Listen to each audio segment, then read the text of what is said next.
A aula pública de hoje discute a saída do Reino Unido da União Europeia.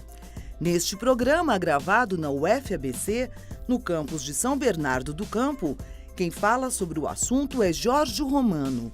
Doutor em Sociologia pela USP, Jorge Romano é professor de Relações Internacionais da UFABC. Depois de 44 anos de União Europeia, o Reino Unido avança para sair do bloco. A proposta conhecida como Brexit envolve um novo plano de organização econômica e social. Temas como a segurança nacional, imigração e mercado foram decisivos para os britânicos votarem contra a permanência na União Europeia. Além da ruptura, o Brexit também chama a atenção da comunidade internacional pela participação de grupos de extrema-direita. Mas, afinal, quais são os impactos do Brexit para a comunidade europeia? O que a saída do Reino Unido representa para a União Europeia?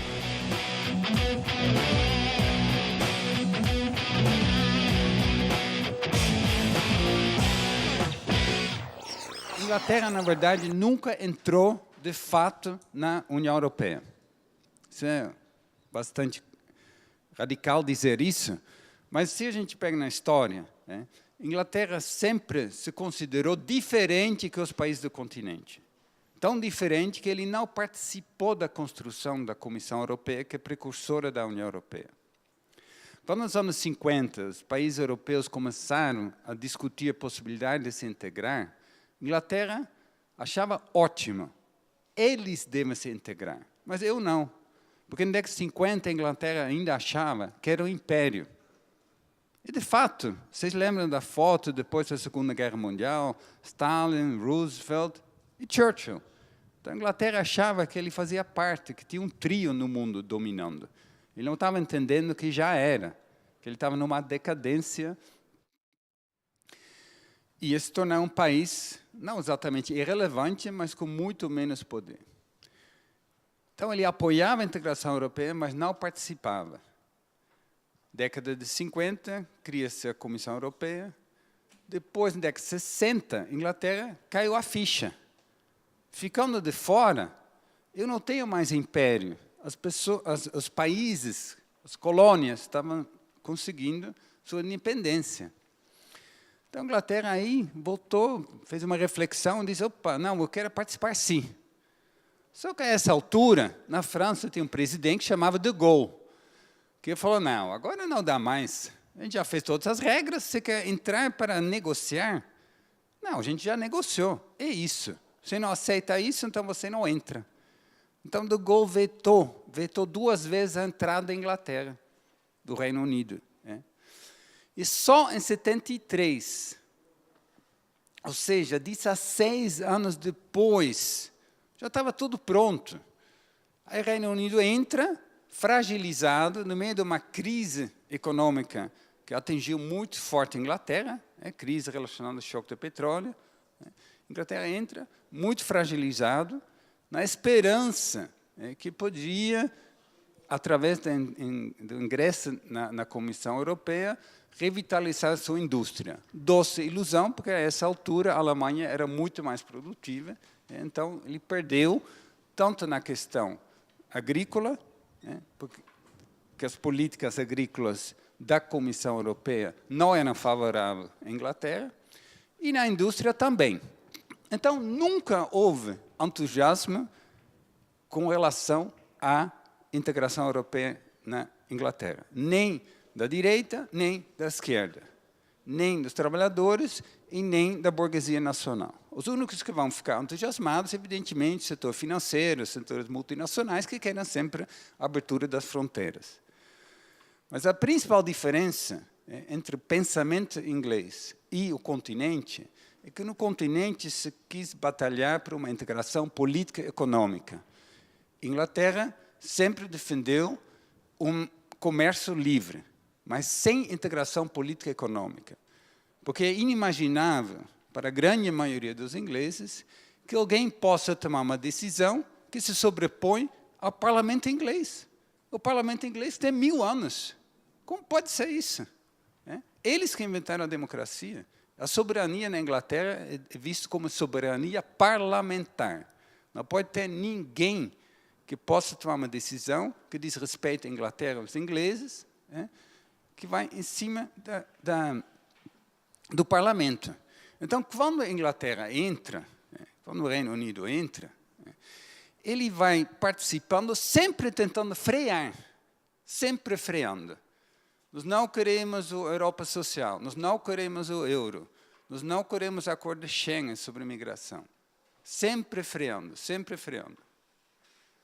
E quando a maioria decide, nós queremos o euro, nós queremos o acordo de Schengen, nós queremos avançar com a integração, a Inglaterra inventa uma forma de ficar com um pé dentro, um pé fora, chamada opt-outs. Eu vou optar para ficar de fora. Eu estou dentro da União Europeia, mas eu estou fora do euro. Estou dentro da União Europeia, mas estou fora do Schengen. Estou dentro da União Europeia, mas estou fora dos acordos sociais. Então, essa característica faz com que sempre, inclusive a imprensa, sempre muito negativa sobre a Europa. Coisas dos franceses, alemães que estão lá tentando criar uma unificação. Então, resumindo, a esquerda na Inglaterra diz: eu sou contra a Europa, porque a Europa é imposição do capitalismo e dos interesses dos setores da burguesia alemã, etc. A direita diz: eu sou contra a Europa, porque a Europa é um socialismo, o Estado de Bruxelas que limita a livre iniciativa. Então, cada um tem sua história, sua narrativa para se opor à Europa. Bom, dito tudo isso, o Brexit não era inevitável, pelo contrário. O Cameron, que era o primeiro-ministro, ele queria avançar com as negociações. Quais negociações? As negociações que dizem respeito a como resolver os desdobramentos da crise global de 2009. A crise global de 2009 criou problemas econômicos muito sérios para a Europa. Para salvar o setor financeiro, os governos tiveram que entrar pesado com dinheiro público e que gerando um déficit. E depois, para sanar esse déficit, o povo tinha que pagar, os trabalhadores tinham que pagar. Isso gerou várias tensões políticas em todos os países europeus. Bom, então, Camerun e a Europa estavam negociando formas de se defender de novas crises, e, portanto, a tendência era mais integração. Então, o Camerun quis o quê? Ele faz o seguinte: eu vou fazer um referendo, na realidade, para enganar, porque eu vou fingir que fiz uma baita de uma renegociação, na qual eu coloquei na mesa em Bruxelas os interesses da Inglaterra, e que, na verdade, não tinha muito o que negociar. A Inglaterra não tem essa posição de negociação tão forte. Mas a ideia era convencer a oposição interna ao Partido Conservador. Ou seja, enquadrar o partido. Ele ia ganhar o referendo e ter, então, esse apoio político para poder continuar nas conversas sobre mais integração na europeia. Entrou no referendo e perdeu. A pergunta é: por que ele perdeu? Aí ele anunciou o referendo em 2013. E o que ele não podia saber, que teve vários acontecimentos em 2014, 2015, que mudaram radicalmente o contexto. Em 2016, é o referendo. O que acontece em 2015? Os desdobramentos das guerras na Síria, bombardeio, desestabilização total da Líbia, ou seja, você tem mais de 1 milhão de refugiados entrando na União Europeia. Então, todo o discurso político, as pessoas não falam de outra coisa.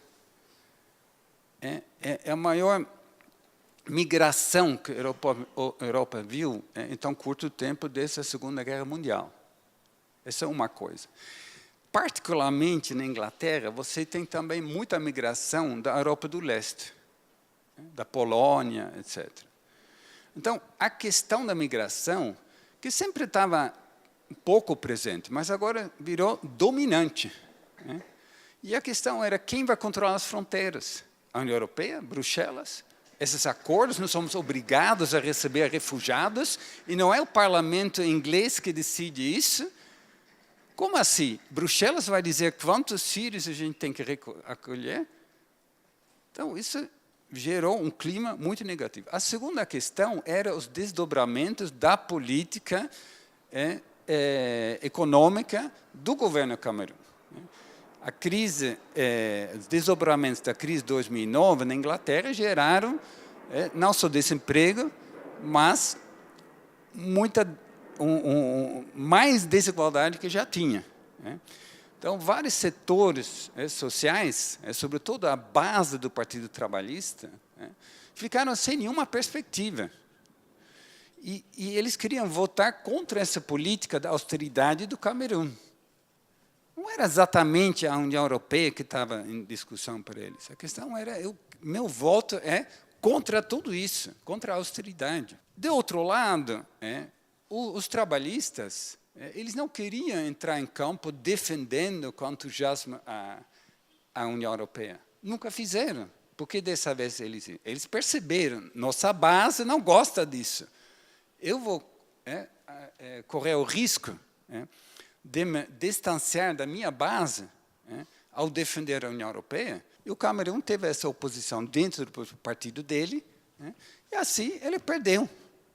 Bom, o que significa sair do Brexit? Ninguém sabe. Ninguém sabe. Porque primeiro passo, você tem que mandar uma carta para Bruxelas e dizer, eu vou sair da União Europeia. Isso está previsto. Eles demoraram, entre junho, só mandaram a carta em março. Porque ninguém tinha clareza como é que vai funcionar isso. O que significa sair? Porque está tão integrado, tem tanta legislação, e tem 3,6 milhões de europeus com outros passaportes trabalhando, morando na União Europeia, na Inglaterra. De repente, eles se tornam sem direitos. A Inglaterra acha que ele pode, com uma certa facilidade, fazer um acordo. Mas os outros países dizem, não, espera aí, pensando bem, é muito bom você estar fora, porque você só ficou lá pisando no freio o tempo todo. Agora, nós queremos avançar na integração. Agora o professor Jorge Romano responde a pergunta do correspondente de Ópera Mundi. Em pouco menos de um ano, a gente teve 2 grandes eventos políticos aqui na Europa. Um, o Brexit, o outro, o referendo da Catalunha. Claro que enquanto o primeiro envolve justamente a saída da União Europeia, o segundo é bem diferente e fala da independência de um país com a permanência no bloco. Eu gostaria de saber do senhor em que medida esses 2 eventos se aproximam, em que medida eles se distanciam e como que eles podem afetar o futuro do projeto de União Europeia. Primeira resposta, uma coisa tem nada a ver com outra. Pelo contrário, a Catalunha quer euro e quer ficar na União Europeia. É a União Europeia que diz, se você ficar um país independente, não pense que você entra automaticamente na União Europeia. Vai demorar, entendeu? Então, isso é um dos grandes obstáculos. A Catalunha poderia ser comparada com a Escócia. É outra coisa. A Escócia também. Tem um movimento de independência, mas que quer ficar na União Europeia. Esses movimentos de independência são absolutamente pró-europeus. Eles pensam que a Europa pode ser uma confederação de territórios independentes, alguma coisa assim. Tá? Então, essa é a primeira resposta. A segunda resposta é um pouco mais profunda, no sentido que os dois podem ser vistos como expressões do mundo em transformação e do impacto da crise de 2008 e 2009. Porque os catalães têm esse movimento de independência há muito tempo. Por que agora virou tão... uma questão... Por que agora se radicalizaram? É a região mais rica. A região mais rica, onde uma parte da classe média estava cansado da ideia da cabeça deles, de pagar impostos para as regiões mais pobres da Espanha. É claro que temos muita simpatia, porque é uma luta antiga. E temos a história da República durante a Guerra Civil. Mas a triste verdade é que quem está liderando esse processo hoje na Catalunha é a direita. apesar que tem apoios dos setores de esquerda, etc. Mas tem a ver com a crise de 2008 e 2009. Né? E a terceira coisa que eu ia dizer, que pode ser que é similar, né? É que em ambos os casos são movimentos que têm um grau de irracionalidade razoável. Porque em ambos os casos é uma bandeira sem nenhum projeto concreto. O Brexit não tinha absolutamente nenhuma ideia, as pessoas não tinham nenhuma ideia como que vai ficar isso. Né? Qual a proposta? Tanto que eles demoraram quase um ano para mandar a carta. Ele não tem ideia como resolver todas as questões.